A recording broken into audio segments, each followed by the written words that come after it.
Good evening, everyone. Today we will continue with our course related to digital technologies in healthcare. And today I will talk about what's new is happening in the area of artificial intelligence implementation in medical research. My today's presentation will be very practical. We're talking about writing a medical paper. So medical research is a very general topic, and I will cover, of course, just a little portion of it. And today I will talk mainly about large language models and how they could be utilized in medical studies and especially in review type of studies. So I'm not covering all the area of science in here.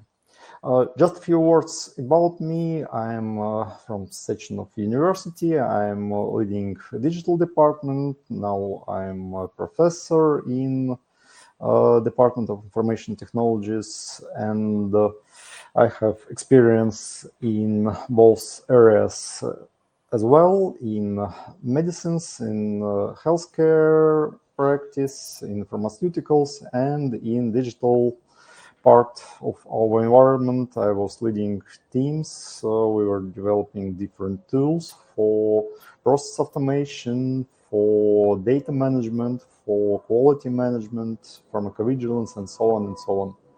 And currently I'm deeply involved in artificial intelligence and the whole area of generative AI implementation in healthcare and in pharmaceuticals. That's why I'm going to talk about implementation of AI in scientific studies.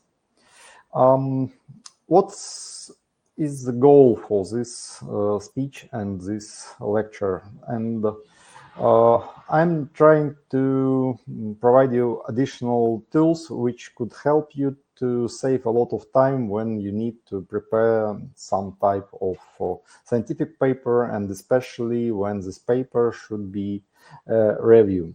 Of course, there will be difference if you are going to prepare some unique study in wet lab or something like that, and descriptive tools will be quite different there, but I hope that you will learn how AI could also be implemented here, and it could be useful even in other type of scientific works. So I hope it will be useful. Also, I will cover some aspects how to make this a bit more useful in creating these papers in English, how you can improve your quality of text. And it's also very important because in many cases journals could reject your work because you have you're using not correct style, you're using words which are inappropriate for a proper scientific study and something like that. And there are tools which could be utilized to help you to write everything in a correct language. So we will cover how AI could be used to check grammar, how to check style, and something like that. Also, I will went through how these tools could be utilized if you need to make a translation to another language, because in many cases you have articles in one language and you are writing in another, and you need to translate them and to make this as much easier as possible. So we're talking about how to find articles which you are going to utilize in your study. We're talking about how to extract data from the studies, how to read them faster, because in some cases when you are preparing a review, you will need to cover more than 100 of different studies, and it could be very time consuming, and you should use some tools to make it possible. And of course, how to combine this data in your own text, which could be published in a journal. And also, I'm trying to propose you to practice as much as possible, because practice here is the only way to be efficient and to have your own first-hand experience. And it's, I guess, just the same for all other types of studies and projects in general. So I hope you will practice to write something and to try to send it to a journal. Okay, I will start with description of what I want you to do in the end. So it's your task, your exercise to do. I wanted to write a review article. It could be a systematic review of the English language publications from scientific journals. And you can also use publications in different languages and translate them in this publication. So it could be quite different. And step one will be to define the area of interest, what you should write about. I was talking about this many times, and I will just repeat it briefly. Next step is define the problem and set the goal. It should be clear what you are going to cover in your article and what is the problem, what you are solving. Because in many cases, you are starting to write about something, and in the end, it's impossible to understand why you decided to write this paper and what was your goal.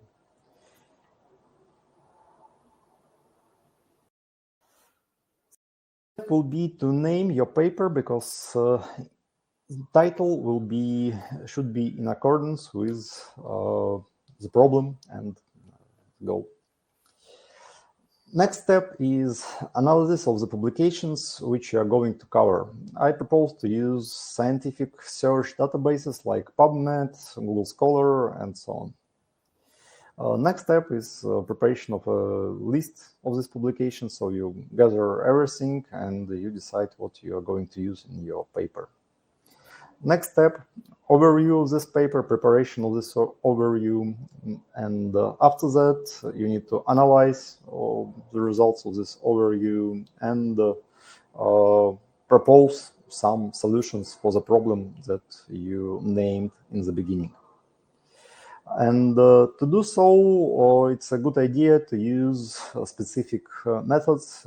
For example, you should use Prisma methodology, and in this methodology is quite clear what steps you are going. It's just a schema when you put in these squares, rectangles, how many articles were identified in databases, how many of them were covered during your search for duplicates, so you should remove duplicates. Next step is screening, when you decide which publication is aligned with your research and which are not, and you will go with correct ones.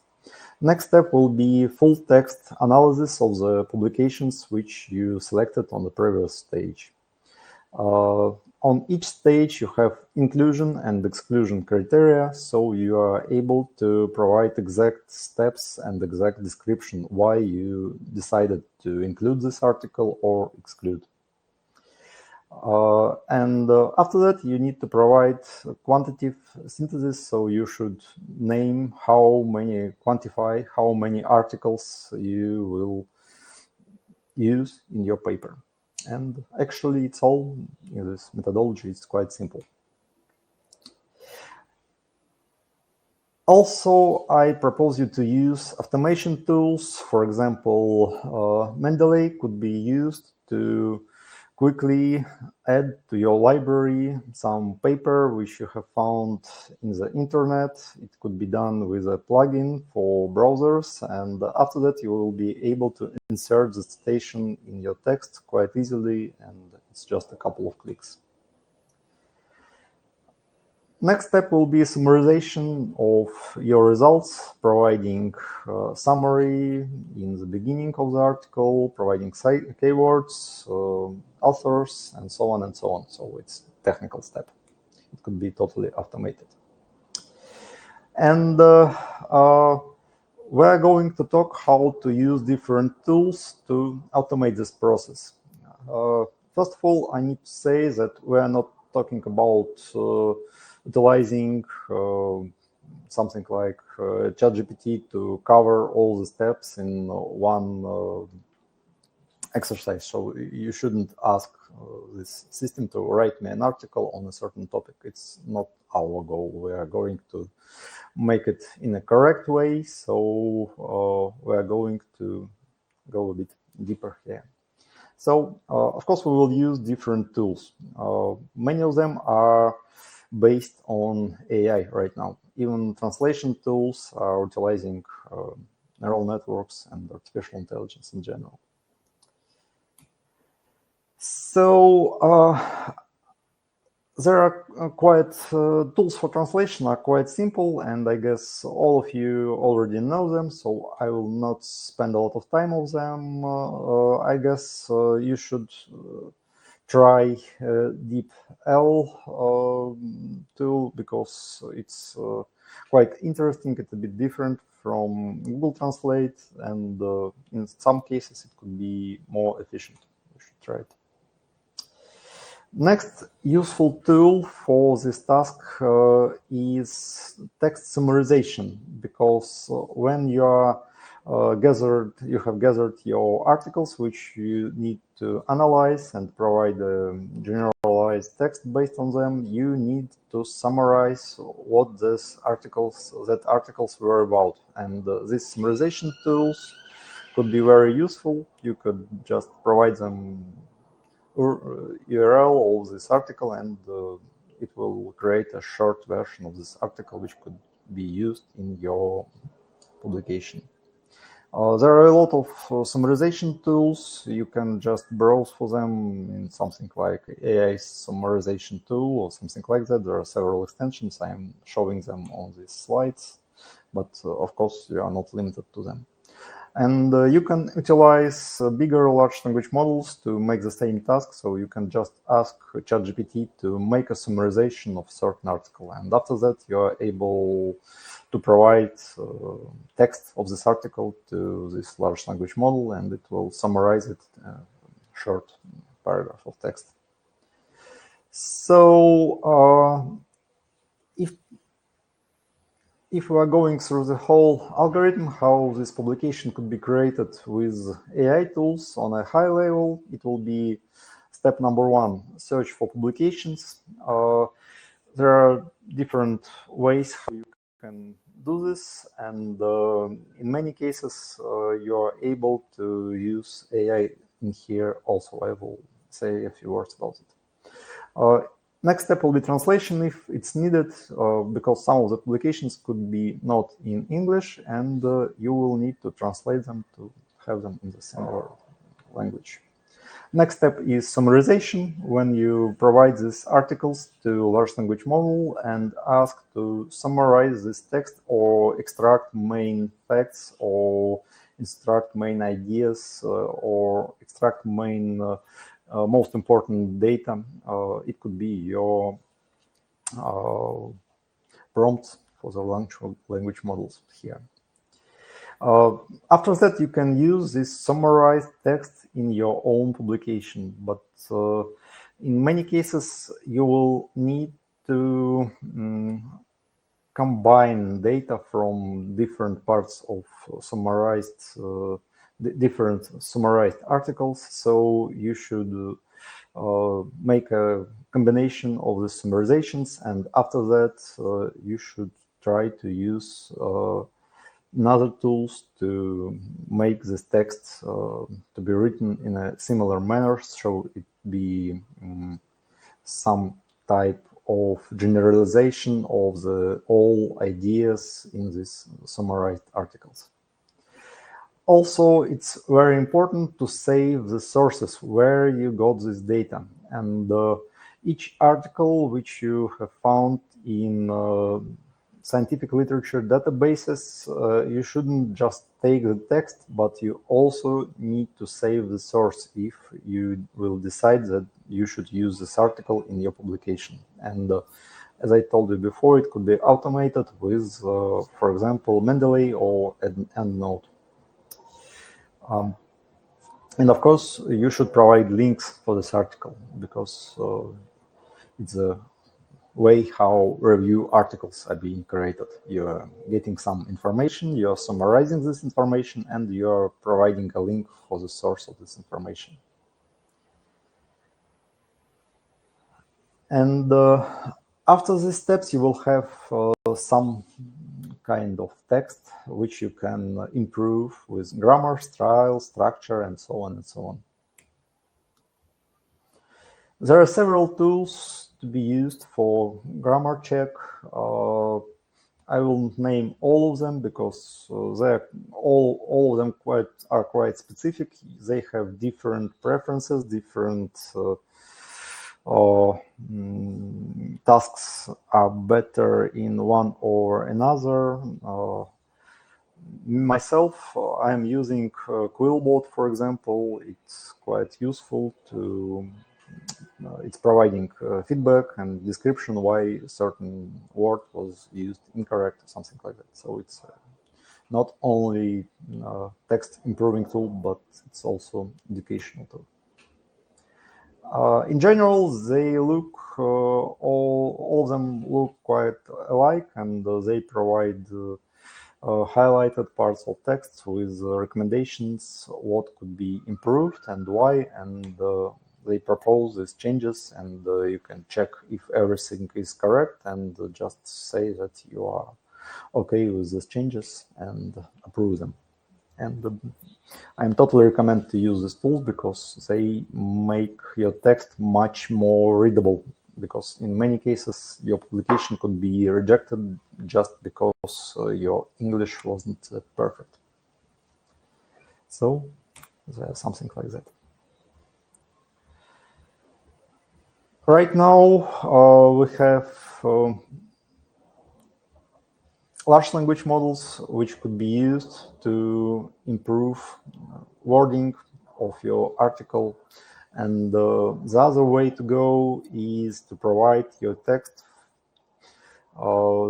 to be updated, to be proofreaded with large language model. So you can just put your text in ChatGPT with a prompt that proofread my article, make it more scientific or something like that, make it to be written in proper academic language. This will be a good prompt to provide with your article. In some cases, there could be problems with your text if it is quite long, and large language models have limits on how many data could be provided in them in one batch, and you will need to cut your text in several parts and provide it part after part, and the result will be just the same. Okay, I guess let's talk about less practical and more meaningful part. Why do we need to do such things if they could be automated? And in many aspects, we're just doing mechanical work by providing a search query in search engines, gathering different articles, saving the sources, and extracting data from them. Actually, it's quite close to manual labor, which all of us who are providing research and in any type of scientific work and research work, there's always a stage when you need to analyze what was done before. And right now we're just trying to automate the stage. And of course, I need to mention that there are tools which could be used for the same reason in full automatic mode. For example, Perplexity is able to combine search and data extraction. So it could analyze these data sources and articles automatically and provide you a text with links to its sources. But unfortunately, it's not a scientific tool, and it will cover not only texts which were published in peer-reviewed journals, for example. It will cover anything from the web, and in many cases it will just miss important articles, and it will include not important ones, and it couldn't be used as a replacement for this labor when you need to understand what was done in your area of scientific interest before you.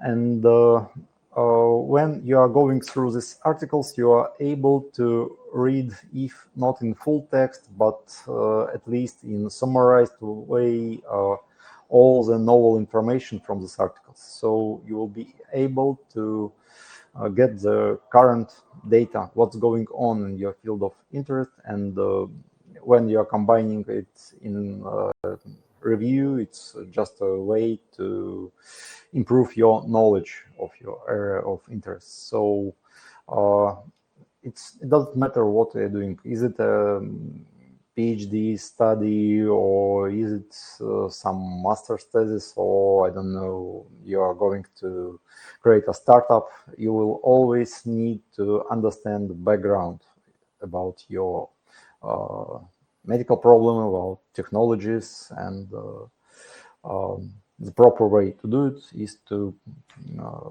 make a review combining this data. I was talking a lot today about large language models and ChatGPT, and I guess I should provide you with some background of what these technologies could be used for right now. We have very powerful tool being developed right now. It's called generative artificial intelligence, and especially currently it's being provided as a different types of chats when you are able to ask this model to provide you some results. It could be used in text analysis, in video analysis, in analysis of images, so you can add your picture of something in such a system and it will describe you what's on this picture. And there are huge potential in healthcare for such tools, because in many cases in healthcare we're dealing with different types of data. We have visual information from our medical studies, from our patients, and we have a lot of medical texts, and the good way to provide a correct answer with AI is to combine different types of data which could be analyzed here. So if we're talking about useful ways how we could implement generative AI right now, first of all, I will recommend to use it to analyze your area of interest. So useful prompt here will be provide me a good title for the article, which will be on the intersection of certain technology and certain medical problem. For example, you can ask large language model, for example, ChatGPT or another, what technologies could improve results of medical treatment for the patients with, I don't know, after surgical interventions or something like that. And there will be a bunch of topics which you could use in your studies. Or you can ask how I can utilize certain tools in bioinformatics studies for cancer treatment development, and it will provide you different topics. After that, you are able to identify which topic is most interesting for you and to proceed with this topic in your study. Also, you can ask large language model to provide you with information about this topic, and it will draft you certain data which you could use in your study. You shouldn't just copy paste it and say, oh, it will be my article. I will just use this text and I am free to go. It's not the right way to go, because data in the answer provided by a large language model could be with serious errors. You always should proofread this text, and my advice here will be not to use text provided on the general topics by large language model, and it's much better if you will use it to summarize data from other articles and ask large language model to combine many parts of summarized articles into one meaningful text, because you will just cover right studies which you previously described that you are planning to include in this publication. Also, useful way to use AI here will be to help with provision of structure for your work. So if you're not sure how to plan your study and which steps you should go through, ChatGPT could help you just perfectly in here. It will provide you a step-by-step plan with all the stages, and it's really good in this. And if you didn't try it yet, I am totally recommend you to do so. And of course, in many cases, you can benefit from generative AI by asking it to help you with some parts of the article. For example, it could be summarized abstract for your article, or you just don't need to write it by your own head, because you know all the information in the article, and it was just a waste of time for you to write this abstract. And AI could help you just perfectly here, because it's very good in summarizing text. Also, you can ask it to stay close to a specific structure of this abstract. It should include introduction, materials and methods, results, discussion, conclusion, and all these sections should be presented in the abstract. And it's also easily could be provided in the prompt in this system. We already talked a lot about proofreading of the articles. I will not repeat this, but it's totally a good idea to ask large language model to provide corrections for your articles, so everything will be in proper English language. So in articles, we have a certain structure to follow, and my advice will be to remember the structure and follow the structure despite what large language models will provide you in their recommendations, because this structure is generally asked by journals, and they will check, do you have these sections? You could have subsections in there. For example, in introduction, there could be subsections covering, for example, medical part of the problem and digital part of the problem. But it should be inside introduction section. Also, you could have subsections in other parts of your publication, in methodology, in results and discussion, and it's totally okay to make these substructures in your work.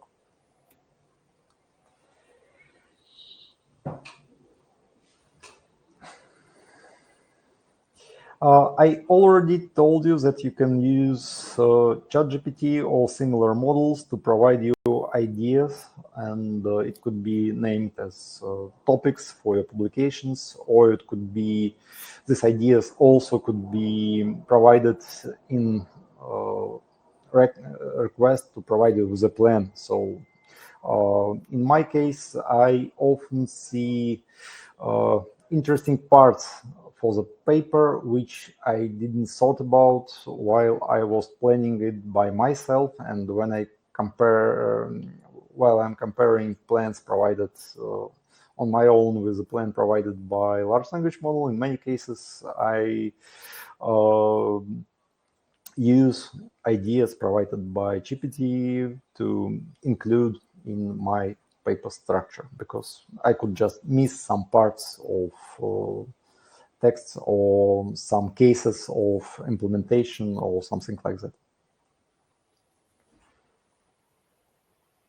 Also, we talked a lot how these models could be used for literature review, and I totally recommend it to use in this way. It's very time saving. So in my case, without large language models, average paper will I will spend about from 10 to 20 hours in total to write one review paper, and of course, it wasn't my first papers, because it's always difficult to do something first time, and it was when I had a huge experience in this, and even then I had to spend more than 10 hours doing so. Right now, I guess a good article could be done in, I will stick about, say that could be about from 2 to 4 hours of focused labor, and it's totally possible. And in my case, it's 3 or 4 times quicker. Yeah. So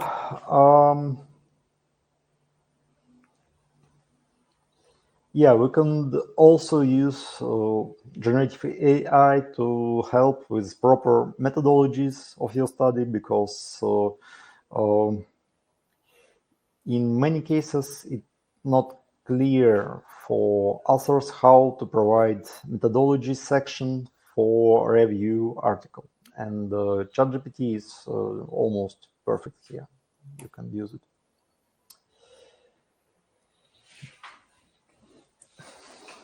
And right now we have newer models which are able not only to provide your results based on text, but they are also quite proficient with digital data, with numbers, with tables, with mathematics, with data analysis. And my latest experiment here was when I asked ChatGPT to calculate what is the probability that in the same region, going from country to country, when you are not sure of the blood type for the patient, and when transfusion is being happened anyway, what's the probability for the problem to occur. So it's based on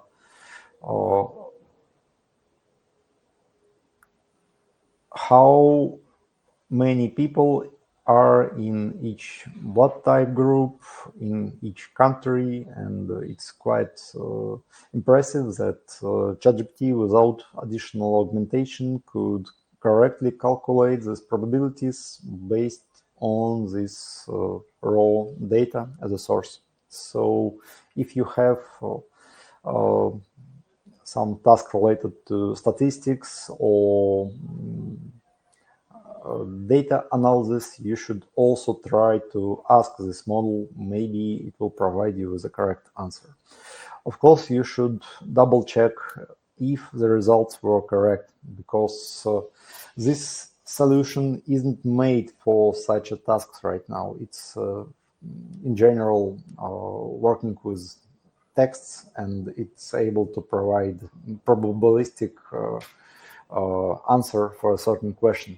But in statistics, you need severe calculations and statistical knowledge, and it could be just wrong when it is provided by large language model. So you totally should double check after it was done by these models.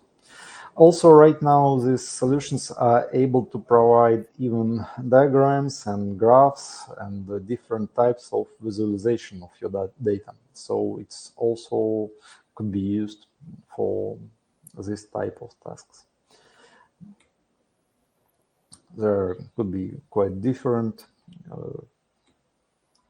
I don't have a lot of experience by requiring them to provide data, visual data, and you should just try this.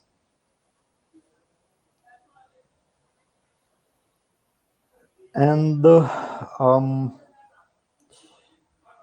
you could use this data in your publications as well. So it could be this numbers could be provided by a large language model. After that, you will be able to combine them with your textual data and use them in your publications. I already covered that I use them for methodology sections, and it's very impressive how the sections are being done with large language models. In my case, it was almost always totally correct proposal for methodology to be used in this study.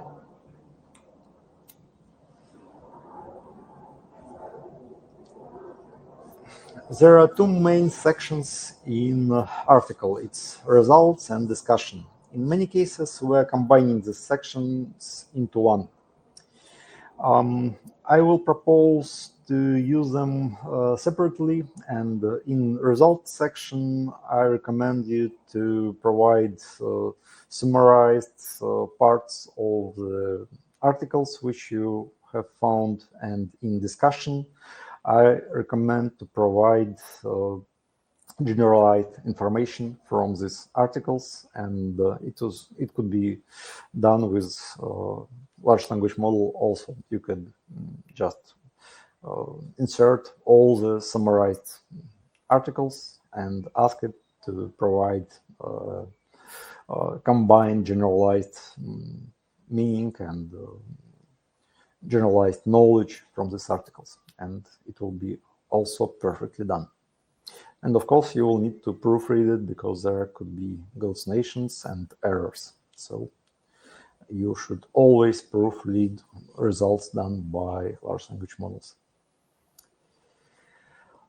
And I will repeat once again that it's totally necessary to use proper citations and references in your work. So if you ask large language model, for example, ChatGPT, to provide citations in results, in my case, almost always they are incorrect. So I am totally not recommending to use ChatGPT to provide results and citations as a whole, because they will be incorrect. Data provided in these stations will be irrelevant to the links provided by ChatGPT, and it's not the right way to write these articles. I should mention that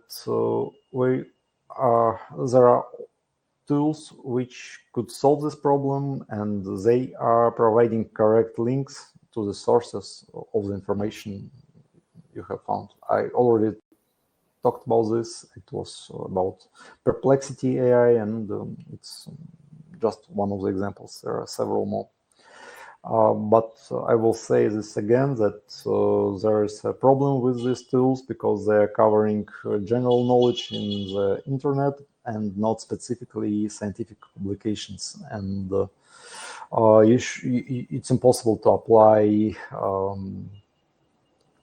Prisma methodology to the results provided by such a tool, because there will be no inclusion and exclusion metrics, and it will be just everything.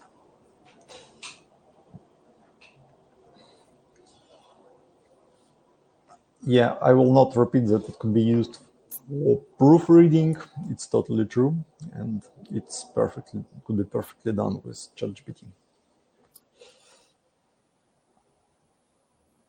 Some time ago, there were problems with ChatGPT and similar tools with provision of medical research and medical data, because it could use specific terms and specific abbreviations, and in many cases they were incorrectly inserted into results. Right now it's not a problem, because these models are context aware. They understand quite good what your text is about, and they will use correct terms and correct abbreviations. I don't see any problems right now with my queries. On this slide, I am providing you with different types of queries that could be used just to try these solutions.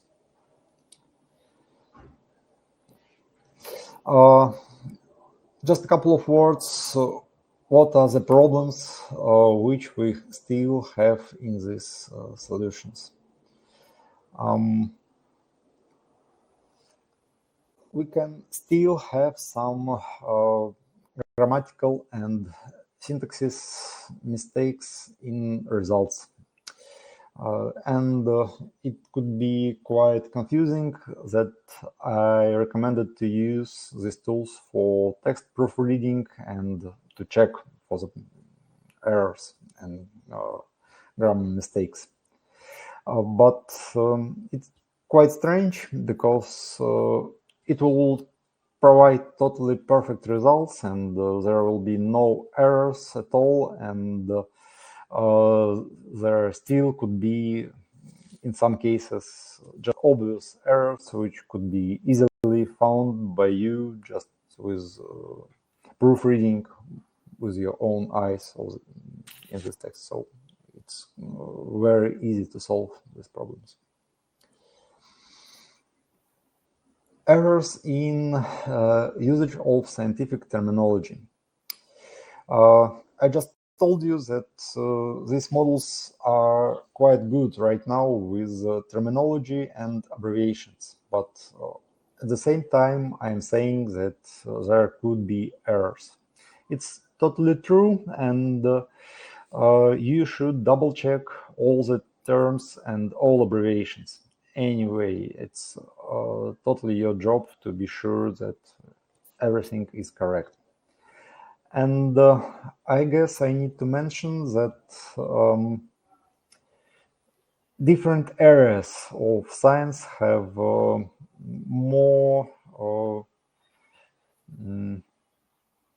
there could be terms which are less or more popular in texts available for training of these models, and results of usage of these terms are in correspondence with how often these terms are being seen in a certain context. So If it's something specific and it was used just a couple of times in a couple of other studies, this solution, this model couldn't be aware of this term, and it will be used incorrectly, or instead of using the right term or right abbreviation, something different will be used. And if you are working in a very narrow and very specific area of study, you should be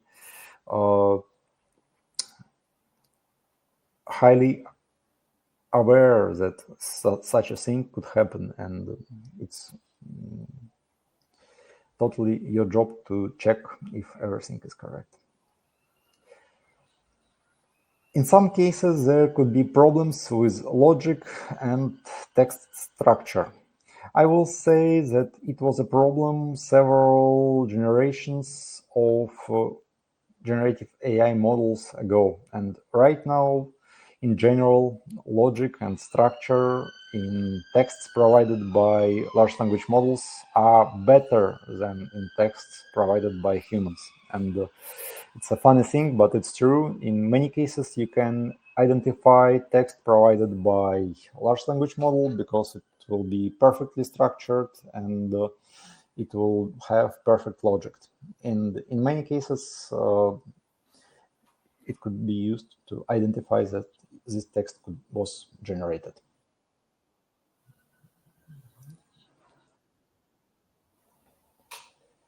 And there are also risks to, sorry, just a second. There could be problems with plagiarism, because when you are using texts provided by publications which were created separately from you, and you are summarizing information from them, you are using not your data. And the right way here will be not to copy data, but to extract some knowledge, summarize it, and describe it in a certain context. So in many cases, implementation of AI here could improve your work from the point of view of plagiarism and originality. There could be also problems with understanding of context. If I will repeat that, such a thing could happen if your area of study is quite narrow and quite specific. Of course, you will need to check formatting and how this text was prepared and make everything to be in place. I already told you that there could be errors with links and citations and bibliographic data provided by a large language model, and I recommend to do this with manual tools, for example, manual automation tools. I will say that something like that. It's Mendeley, EndNote, when you're copying link for this article and you are manually insert this link after the text which was summarized from this article.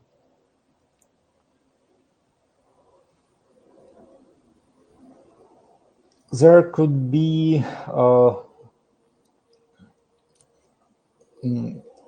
from an ethical point of view, there are huge fields to describe what is legal and what is not when we're talking about AI.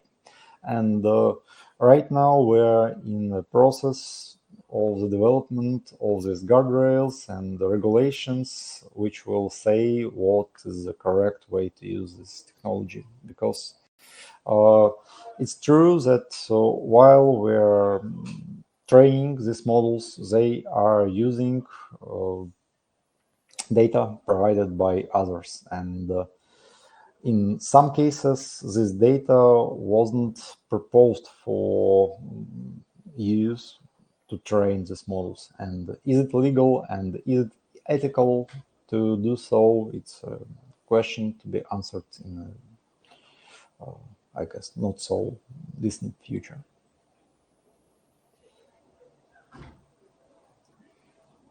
Also, there could be limitations related to criticality analysis. So these models are aimed to answer the question in any case. They will provide most relevant answer, but in some cases, some questions do not require answer, and it's not correct to provide this answer. That should be answer should be that there is no answer or something like that. And for now, these models are not capable to do so. They will try to provide something meaningful from the scope of available answers. Also, I recommend to check your work with tools for plagiarism before sending them to journals. And right now, these tools are able to check if your texts were generated. In many cases, it's related to situations when you just ask large language model to write an article for you.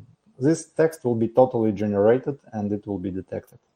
If you are asking these models to summarize something or to combine some sources of information, and you are adding that it should be in academic style or in scientific style, in many cases, it will not be detected with these tools for plagiarism and for generative source check. I will totally recommend you to try using ZeroGPT to test your texts provided by large language models if they were generated. And it's quite interesting to try to produce a certain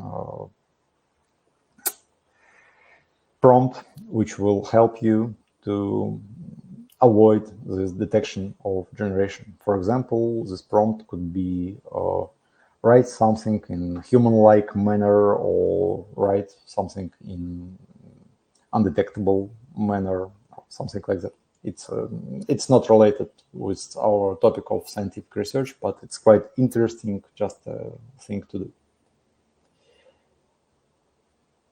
Also, there are a tool provided by Google, it's Gemini, and it could also provide links to the results found in search.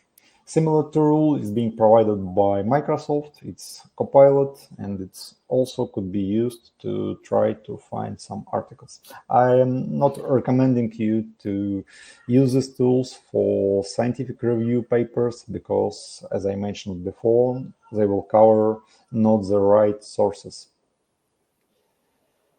So, in conclusion, I should say that benefits of using AI in specific topics are quite obvious, and they will improve amount of time spending on such tasks for you dramatically, and I'm totally recommend to use them. But you should stick with your ethic principles. You shouldn't use them to just write you an article and just send it to a professor, because it's not the right way to do. You should use it in a step-by-step manner. You should use it to summarize something, to combine sources, to provide certain section of information, to provide a plan for your work, to provide an idea for the topic of your article. So it should be your partner and your assistant, and it shouldn't be your replacement. I guess it's clear. I recommend to use it for grammar check, for style improvement, for structure improvement. Also, I will recommend you to try different tools. Right now, I was always talking about ChatGPT. It's because it was the first one, and I started using it on, I guess, third day when it was published, and I have a huge experience with it. But right now, we have just perfect tools provided by Facebook. It will be Llama, and it could be installed on your computer, and you can write it on internal data. So it's open source and quite useful. Also, I mentioned tools by Microsoft and Google, and something more to name, it will be cloud provided by Anthropic, and it's also quite perfect. So I recommend you to try these tools at least to provide you with some answers. Yeah, I guess it's all for today. Thank you very much for attending this seminar, and I will check for the questions. Did this website use the AI or databases for know the plagiarism? I guess you're talking about Zero GPT. It's quite a good question because, in my opinion, it's not that simple to detect generated texts, because if you have not simple prompt when you are asking this model to write something, you can start with write an article for me on the topic of digital technologies in healthcare, and text which will be provided by this prompt will be totally generated, and it will be totally detected with any tool you want. And if I understand correctly, these tools to detect plagiarism and the generation of texts are utilizing more sophisticated statistical models, because you can run different prompts and save results provided by large language models. After that, you can analyze certain dependencies, for example, which words are being used more often or less often, which combinations of words, positioning of words is being used, and for each model you will have certain, I will say, accent, which will be easily detected with these tools. But when you are providing complicated prompts, when you are asking the model to use certain language and to use certain terms and to use a specific area of knowledge, results will be quite different from the ones which were used for these solutions in training. So it will be less detectable. And also, I need to mention that in many cases, these tools are detecting generation of text incorrectly. You can write some text on your own, and this tool could say that it was generated. Such things are happening. I saw this happening, and they are not that good as it could be, but they are totally perfect in detection of fully generated text. When you are using simple prompts to generate the full text of your article, they will provide just the right answer that it was generated.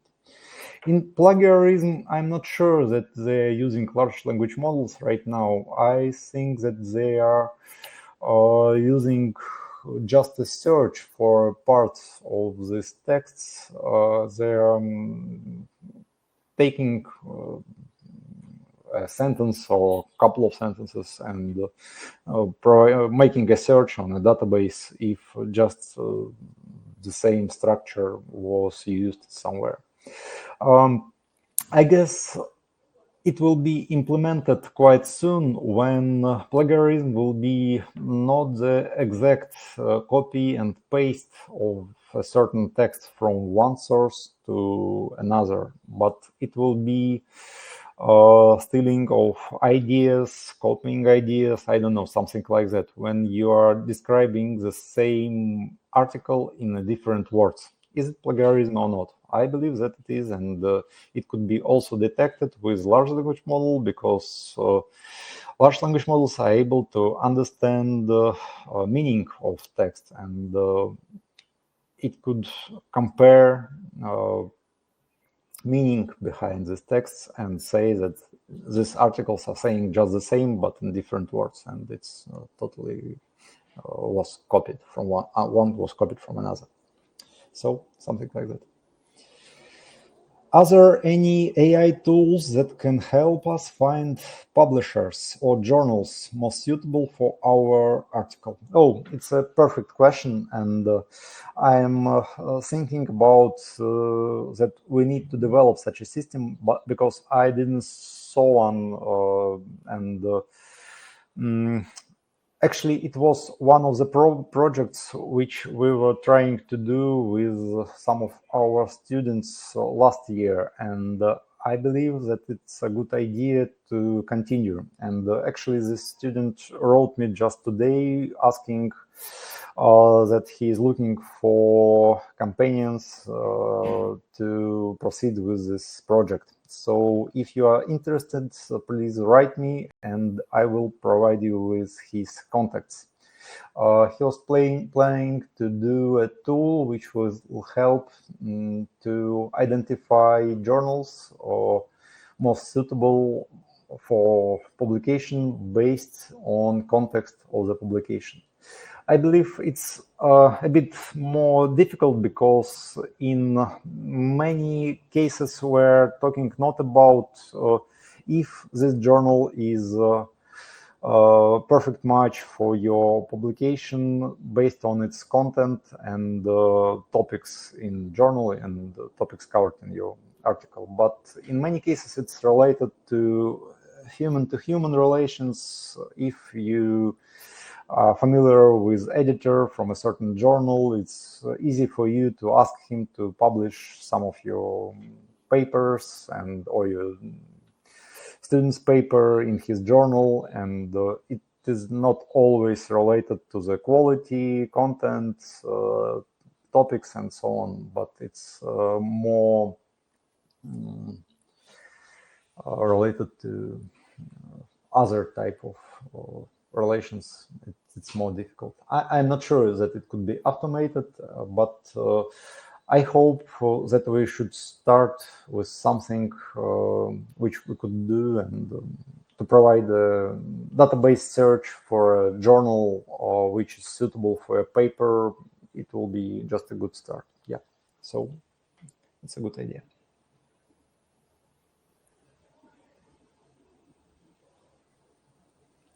Okay, if there are no more questions, thank you very much for coming today. It was a pleasure for me to provide you this information. I hope it will be helpful for you, and good luck with your research and your publications. Goodbye.